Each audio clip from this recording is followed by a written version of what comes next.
Hey guys, welcome to another episode of the Nihongo Master podcast. I'm your host Azra, and for this episode, we're going to spice things up a bit. Mixing business with pleasure can get tricky, so instead, we're mixing business with nature. The thought of starting our own business can make some of us instantly halt, turn on our heels and dash the opposite direction, let alone starting a business in a foreign country. But I have some great news for you. Japan has a program to increase foreign entrepreneurs, which offers an initial 6-month-long visa for overseas businesses to set up shop here. While there are a few boxes that you need to tick before getting one, it opens up numerous opportunities of networking and expansion, not to mention experiencing the business life and everyday life in Japan. So you might be wondering, where does the nature come into play here? Well, I happen to know someone who did what a lot of us are scared to do: open a business, in Japan no less. And his business is all about venturing out into the wilderness and camping under the nature that Japan has an abundance of, in perfectly designed camper vans. And he's our special guest for today. Coming to you from Tokyo, Japan, I'm excited to introduce to you Luke from Overland Japan. He is the mastermind behind this brilliant idea of exploring Japan's rich culture beyond its neon signs and bustling streets, and going on a journey to experience the good old natural wonders the land of the rising sun has to offer. Welcome to the show, Luke. So tell us a bit about your background. I'm Australian. I was born in Melbourne, and when I was a teenager, my family moved to a small little coastal town called Nelson Bay. So going from a big city to a really small, typical Australian surfer, small little country town, where it was life was pretty simple. So moving there was really interesting. Whereas Melbourne is obviously very multicultural. Probably didn't do that well at school. I was a little bit of a dreamer and didn't take it too seriously. And then naturally, being Australian, when you get your license, you get your first car, and that's kind of your ticket to freedom. You get out and you explore, and Australia is such a big country that it's a really normal thing to do, to go for road trips and get out and explore and find hidden beaches, hidden mountains, hidden waterfalls. And then I found myself in Japan, and then things kind of changed a lot really for me. So I came here when I was 19, and I was just a crazy kid that wanted to go see the world, and I was applying for jobs and looking for anything that I could do in the whole world. And then suddenly, at that time, we were sending faxes. And so I sent a fax to some place in Japan. I'm like, yeah, Japan, whatever. Then I got a reply. Okay, I got a reply. Sent another reply, reply. And then suddenly it's like, Luke, can you come in 4 weeks? I'm like, what? I was kind of just playing with it. I wasn't really taking it very seriously. Japan wasn't somewhere that I had, grew up envisaging myself wanting to be at. The image of Japan was wasn't very well known. It was like, suits, business, busy. That was the impression I had of Japan. But I took the job, and the moment I landed, something just went bing. And I was like, what is going on here? And from the moment I landed, I was just like, okay, this is a very, very interesting place. So I like to say that Japan chose me. I didn't choose Japan. That's very nice. Yeah, but it's been one of the best things that's happened in my life ever. Okay, so what is Overland Japan? So Overland Japan, in all simplicity, is a camping car rental business. The term overland or overlanding is something that is made popular in Australia, Africa, North America, South America, the Middle East, and it's a style of travel where you take everything that you need with you in your vehicle so that you can be self-sustainable for 1, 2, 3, 4, 5 months. It's a little small package of everything that you might need compactly put into the car. Traditionally, like overland or overlanding vehicles, they're 4-wheel drives because they're made to go off-road. They're made to go into the jungle, into the desert, into the snow. So they're very rugged looking vehicles, and Toyotas are obviously very, very popular, and I've got Toyotas. And one of the key points of overlanding is to have a roof tent. And that's where the tent or where you sleep is actually on top of the vehicle. Traditionally, that's because it keeps you a bit safer from any type of dangers that might be on the ground level. It could be animals, it could be flash flooding, it could be anything. So I've taken that type of design and that feel and brought that to Overland Campus Japan. So why did you decide to start your business in Japan? So I'd already been living and working in Japan, and I was working in startup companies. So I kind of naturally always had that personality to do things and be accountable and be responsible for what I'm doing. But I've always worked in sales, and I had previously started another business earlier in Australia before, so it was natural for my personality. And now in getting a bit older, I wanted to do something that, I thought was giving back. Mm. And sales it's not necessarily a take type job, but you're kind of trying to sell something, and you're trying to do this, and you're hustling. Mm. So to start this business now, Overland Japan, it was kind of really inspired by wanting to give back and wanted to share a different experience about Japan. I wanted people to see different angles, different colors, different elements of Japan, which just isn't the typical Tokyo, Osaka, maybe a mountain, Mount Fuji, and that's kind of everyone's typical vision of Japan today. But there's so much more there, and I've wanted to start this business to enable people to start seeing those things. Who do you say is your target audience? Initially, I designed the business to be for the outbound or the foreign traveler coming to Japan, but perhaps on their third visit. So the first visit they come Tokyo or Osaka, and they're like, Mm. "Wow, Japan!" And then the second time they might branch out to like the mountains, or they might go to Hiroshima or Fukuoka or Sapporo or something like Mm. that. But then by the third time they come, I feel that they're ready to see a Japan that not everyone's seen. They're ready to find their own Japan and find something that isn't just the typical. So originally, that's how I felt I really wanted to go after. Someone who was willing to kind of take a bit of a modern backpacker style concept or feel of travel. But then coronavirus happened.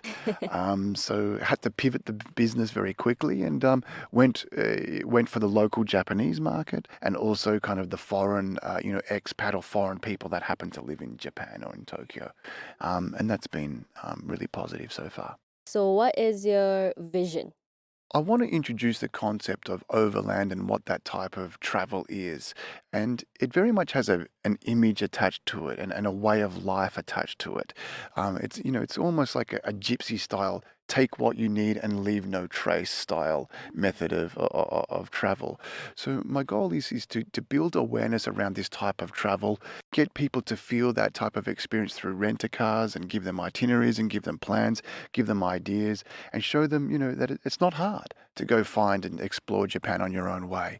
And then from there, I want to move into camping goods and move into merchandise and, and build out the brand that is the lifestyle of what it means to be overland. So Overland Japan also provides like itineraries. Yeah, Ah, that's very cool. yeah, Okay. absolutely. Right. So what has been the most difficult part of your journey in Japan compared to your home country? In the business or in general? Both. Oh, wow. Funny. The first thing that comes to mind, it's a good thing and a bad thing, but being Australian, it's natural for our personality to bend the rules. And we're always looking for either a bit of a shortcut or we're looking for, to bend a rule to make things a little bit easier for us in that given moment or what we're trying to do. But in Japan, it just doesn't work like that. The rules are the rules. People just don't even question the idea of doing anything differently to the rules. And by suggesting, can we do it this way? People honestly look at you just a bit confused Yeah. and like, why are you even asking to do something different to the rules? So I think, that was one of the biggest, challenges. And I still have that today. I still would like to, do something a little bit differently or bend the rules here. Or can't we just do it like this that time? Can't we just do it like this time? But no, it doesn't really work Ah. like that. So that applies to both business and general life. Absolutely. Like, one example I always laugh about is, I used to go to my local tsutaya, which is a place where you would rent DVDs and rent movies and stuff like that. And, I used to go a couple of times a week. And, I'm pretty sure there's not many people that kind of have my name or look like me in my neighborhood. And I would go in there, have my little membership card and rent it and rent it and rent it. But then one day I forgot my membership card. And I go in there like, they look at me like they've never seen me before. I've been there like, for months and months and months. But the day that you forget your membership card and I just want to give them my name or my phone number or tell them my code, it's like I didn't even exist. It's like we have never seen you in our life before. Unless you've got the card, you don't exist. So that's just a little example that I always reminds me of. Don't try and break the rules. Yeah, they're a stickler for the rules over here. So, other than that, did you need to adjust your everyday schedule or habits when you moved to Japan? Yeah, of course. But it was probably for the easier. The first thing that comes to mind is like public transport. In Australia, if you're relying on public transport, you're kind of lucky if the bus comes, or if the train's on time, or if it. So I found that I've been able to adjust my schedule to finding a real kind of confidence that the transport's going to work and it's going to get me from A to B. So I've been able to cut down a lot of time and things that and that type of worry. It's funny, like I almost find myself a bit angry now if I arrive at the train station and the train just left, and then I have to wait 3 minutes until the next one. I honestly find myself a little bit, damn. Oh God, yeah, I feel the exact same way. But when you go back to Australia and you miss a bus and the next one's 1.5 hours later, you got to check yourself sometimes, like how good it is, the transport system here. But I just think it's funny that I've gone to a point of where waiting 3 minutes for a train becomes a bit of an inconvenience, and isn't that crazy? I think like if the train or bus is delayed, I get a bit annoyed. Like you're supposed to be on time. Yeah. Yeah. Or you're like wondering, is this going to make the newspaper? Is this going to make the even actually coming here today? I noticed that because I checked on Google Maps how to get here, and it gave me the times and the changes and all that. And I recognized that the train that I took left 1 minute early. And that's kind of, that could be in the papers tomorrow. The train leaves 1 minute early. Commuters upset because they missed their transfer or were confused why the train left early. And that actually happens here. If a train leaves early, quite often the train company will issue an apology the next day. It's happened many, many times. Oh my. Especially for Shinkansens or some sort of long duration thing. Not because it's late. It's because if it left early, they will issue an official apology. It's because like people just run into the very last second and you see it close right behind them. And they're like, yes, I did it. Yeah. A couple of times it left early for me and I was like, 'cause my stop is a local stop. Yeah. So it's like another 10 minutes. Oh, I know. Isn't that the worst thing in the world? I Waiting know. 10 minutes. Wow, Gosh. first world problems. First world problems. How is it doing business in Japan? Tell me about the challenges that you faced and are facing as an entrepreneur. The first one is for sure language. Like I speak Japanese, but I'm not the strongest at reading and writing it. And naturally, being a foreigner, like 50% of the time, it's a positive. You get a little bit of a go easy card, but then 50% of the time you get that no way card. So it works both ways. So you're kind of walking a tightrope. Are people or are services going to be encouraging and helpful of what you're trying to do, or are they going to see you as a bit of a difficulty that they don't really want to spend all the time to try and help you on your thing? But definitely language is always a barrier, and when you're doing a startup where your income or your money generated in the beginning is pretty low, and most businesses will run at a loss for the first year or two. So I would say that I stretch the relationship of some of my friends in getting them to help translate or communicate or read something for me or write something for me. So definitely I push the boundaries of friendship on the help me type friendship. Boundaries definitely get pushed. I've been there. Mm. So, as a foreigner in Japan with your business here, how do you think that affect your business? I think for what I'm doing, it's a positive. I think people in the kind of camp or outdoor or travel industry in Japan, they're generally really positive to see someone like me wanting to get Hmm. involved. And I'm celebrating their country. My mission statement is to encourage people to go to the lesser known areas, places that aren't where the bullet train doesn't touch, or maybe even trains don't touch, or buses don't go there. I want people to go travel those streets or those little towns that, have suffered greatly through tourism changing. And it's not, they don't have the marketing budget to really push for the outside foreigners to come. So I found that people are really excited about what I'm doing. I found people to be really positive. I found Japanese businesses want to partner with me. They want me to talk to them. They want me to be involved with this movement. So in that regard, I found it to be really positive. That's very refreshing to hear. Mm. Because I know some people, when I started my fashion business here, they're like, won't the Japanese, they're more comfortable with their own. I think a lot of people still have that image. Yeah, no, definitely. I think, people who like to camp, they're a little bit nutty. They're a little bit different. They're not city folk, or they're city folk that has found a little bit of a secret of escaping the city and finding a little bit of, solitude or a bit of a peace and quiet. So, I generally find that, that's a real positive also about the experience. If you go to some of the larger camping sites or smaller camping sites, people are generally really different to how they are in Tokyo. They're open. They make eye contact. They're interested. They want to engage. They don't treat strangers as dangerous people.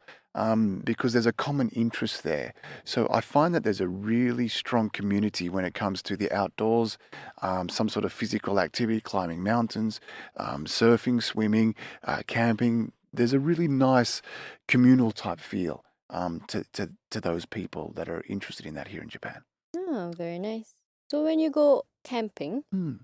what are the kinds of people? It's mainly Japanese people, but Oh, okay. a smile and a gesture of "Would you like a drink?" or "Do you want to try this food?" that translates across the Hmm. world, and that's really, really normal. And the camping cars that I've designed, they're quite unique. They're quite eye-catching. They're very custom built, so people actually are drawn to come and have a look. And they're Hmm. quite curious to ask questions because, there's lots and lots of gadgets and goodies and things like that in the camping world. And people who are into it, they like to kind of spy and see what other people have got, what equipment they're using, how they're doing this, how they're doing that. People actually want to engage. Mm. And language can take, a smile, a gesture of a beer, as I said, it's universal. So give us an insight of what is in your camp events. So on the roof, as I mentioned, we have the roof tent, and that's suitable for 2 to 3 people. Or for some of our other options, we do have larger 4 or 5 person option tents on there. And then in the rear, we have a full working kitchen. So you've got your gas cooking appliances, you've got your tables, you've got your chairs, you've got all your cooking goods, things that you need to cook with. You've got ingredients, you've got outdoor lights, you've got Bluetooth speakers, you've got games for wet weather. It's got everything basically except for a toilet and a shower. Why this works, in my opinion, for Japan is because you can incorporate the onsen or the hot bath type lifestyle. So you Hmm. camp and then the next day you go to an onsen or a hot bath. Or, every convenience store has a toilet. Or campsites, of course, they've got toilets, showers, and bathrooms and everything as well. Something that is a bit of a difficulty in other countries is actually part of the journey in Japan. How about heater? Heater, yeah. So we have a full battery system inside the vans, and that runs electric blankets and heating system inside the tents. So it's very much possible to go overlanding in the snow. You can Hmm. actually camp at the bottom of a ski resort, have your snowboard on top of the camping car, sleep there, wake up, and go down the mountain Wow, that sounds amazing. So all year round. all year round. Perfect. When is usually the best time to go on a camping trip? Honestly, every season has its positive points. It kind of depends on your personality or what kind of experience you're looking to have. And also, Japan it's actually a very long north to south country, meaning that you can find warm weather pretty much any time of the year, and you can find cold weather pretty much any time of the year. So, and you've got 4 seasons everywhere you go as well. But for me, I probably like, the months leading up to summer. Wind a window down or put the aircon on, and at nighttime the humidity and the temperature does drop. Another positive about being in a roof tent is that you're elevated and you can catch a bit of wind coming through. Hot weather's great. It means that you can open up the roof tent, leave it wide open, and you sleep literally under the stars. So, do you have any recommendations for a good camping spot? Give us Um, your top three. I think for a first time experience, doing camping by Mount Fuji.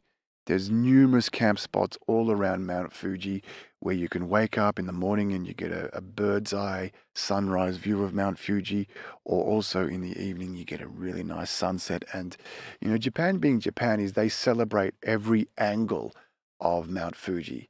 So it's not just one viewpoint. Like, so from the north you might get a specifically interesting sunrise.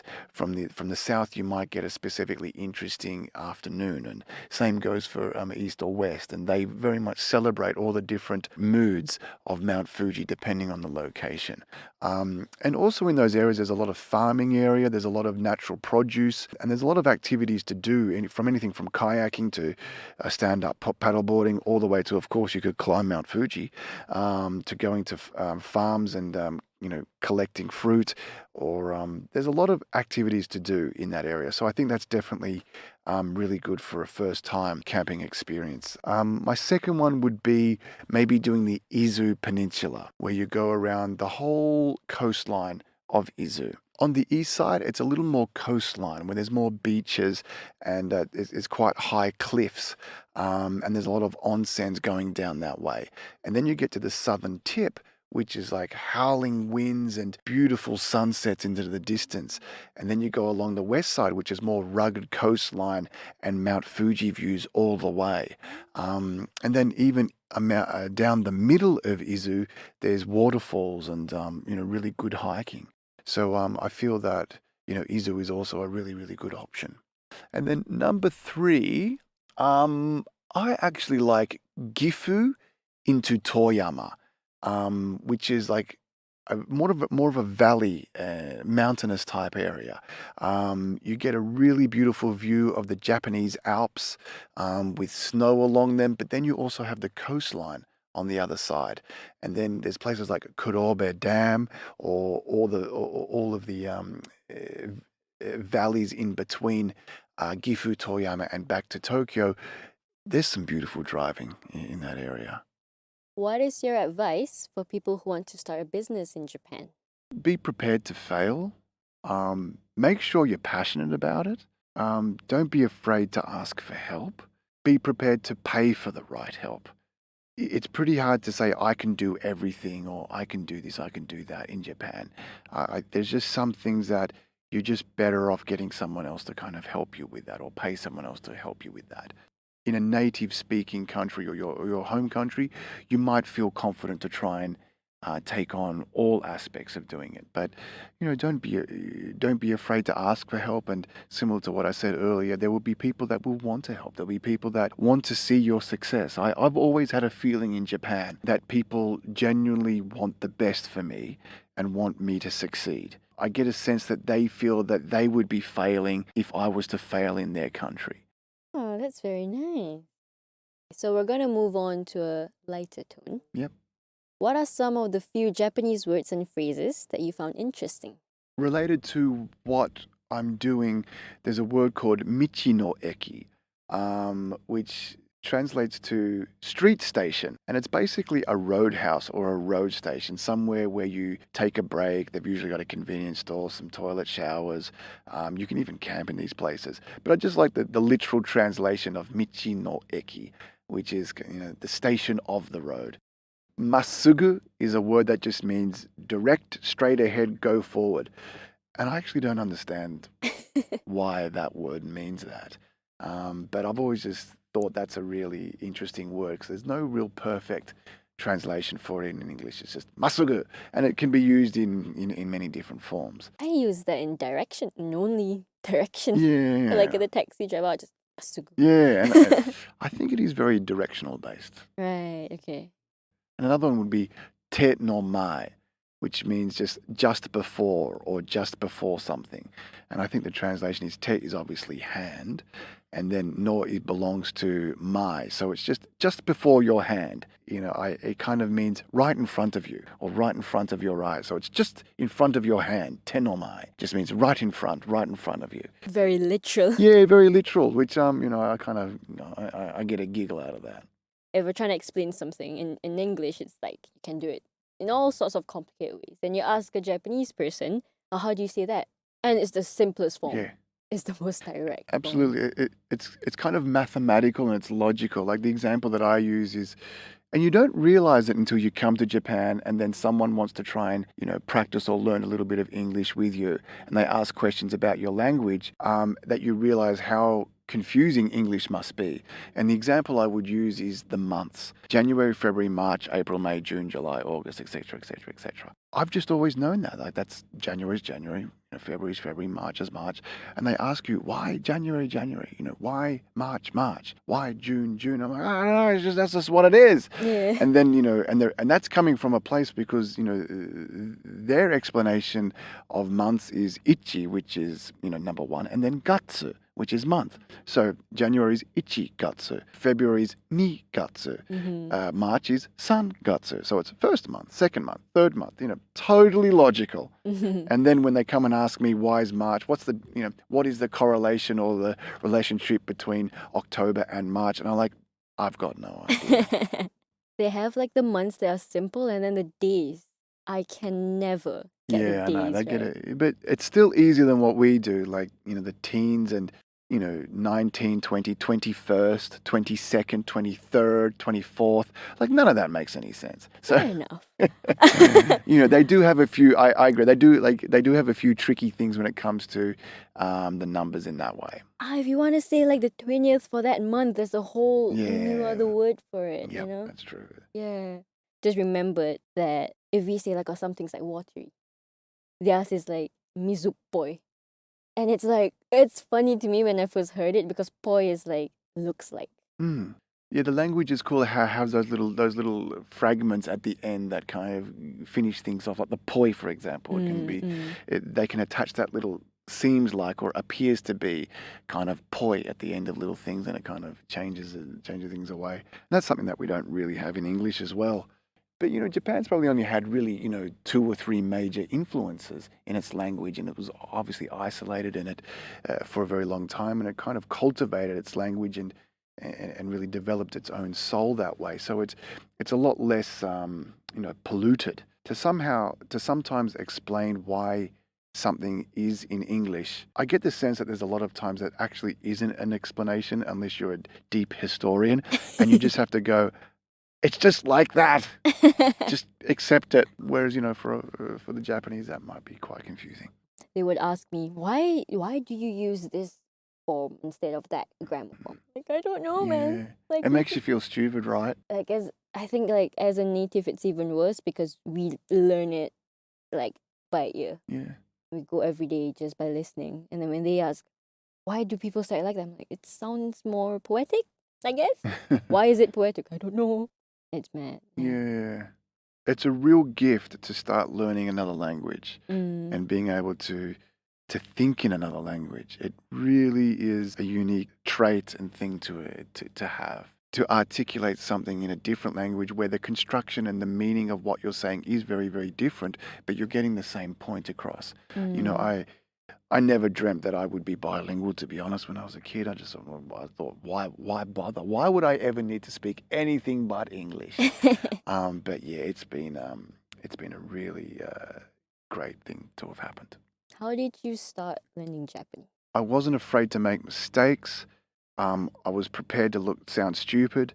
But the biggest advice I will give is you've got to work at it. You've got to recognize how you learn. Like, learning Japanese isn't one of those languages where you just go, oh, you live there for 6 months, 12 months, and you'll start speaking it. No, No, I don't No. know anyone. I don't know anyone. If Rain Man came here or someone who has just an amazing brain, maybe they can pull it off. But for me, I I learned by writing. So I would study a new word and I would write it down over and over and over and over again. And that's how I learned. And that's how I would learn in school. That's how I learned in general. I was never someone that read something and boom, it was there. I was never like that. I had to write things. And so, I started off with getting some textbooks. And then by the end of it, I ended up literally just rewriting out dictionaries of words. I would go through a dictionary, write the word, write it out, write it out, write it out. And it's a very slow process, but for me, that was the way that I learned. And after a year, I got to that point where you could start asking a question in Japanese and be taught in Japanese. And that's a real Mm. major breakthrough where you can say, それは何ですか? Which is like, what is that? Mm-hmm. And then someone will respond and go, pasakon, Mm. microphone, Mm. or something like that. So that is a real key point when you can start asking a basic question in Japanese, receive an answer, and possibly learn Mm. that way. And that's a real big turning point. And for me, that took about 12 months. I think I came to Japan with a JLPT4 and I was like, yeah, I'm going to use it. Came here for the first 6 months, did not use a single word. It's that fear of like, what if I make a mistake? What if like they're they're gonna have a low view of me if I say something wrong? But then after a year, I think, I realized they don't care. They don't care at all. They're like, as long as you can understand me, I understand you, and whatever mistakes you make, I don't really care. You've got to get over that very, very quickly, I think. Like, look, sure, you might look a little bit silly once or twice, but once you've learned, that same question that you're trying to, or that same thing you're trying to learn, and after the second time, you've got it, and then you move on. And then, Mm, you might look a little bit silly asking another question. But, you look silly twice, but then once you're over that hurdle, you've gone so far. mm. Yeah, I think it's a real shame to be, hiding behind looking for perfection before you engage. I think that's it's not the approach to have. Okay, so thank you so much for your time. Where can people find you? Tell me your social media plugs. Firstly, thank you for having me. Thank you so much for inviting me Thank onto you your for program. coming over. It's been a really nice experience. To find us, you can find Overland Campus Japan on our website, www.overlandjapan.com. You can find us on Facebook, which is Overland Campus Japan, and Instagram is Overland Japan. So thank you so much. Thank you very much for having me. And that wraps up our fun and engaging look into the Japanese business world, as well as camping culture in Japan. Shout out to Luke for sharing with us his experiences and insights. I'd say the biggest takeaway, whether it's starting a business, going camping, or learning a new language, is to be brave and not be afraid to fail. Not once, not twice, but as many times as you need to come out on top. If you want to learn Japanese for yourself, you can find Nihongo Master on Twitter, Facebook, Instagram, and the official website to learn more about our innovative online learning system. And if you're looking to get behind the wheel and sleep under the stars, you know where to find Overland Japan. Thanks so much for joining me today, and I hope you'll tune in next time when we discover another part of Japan's rich culture. Mata ne!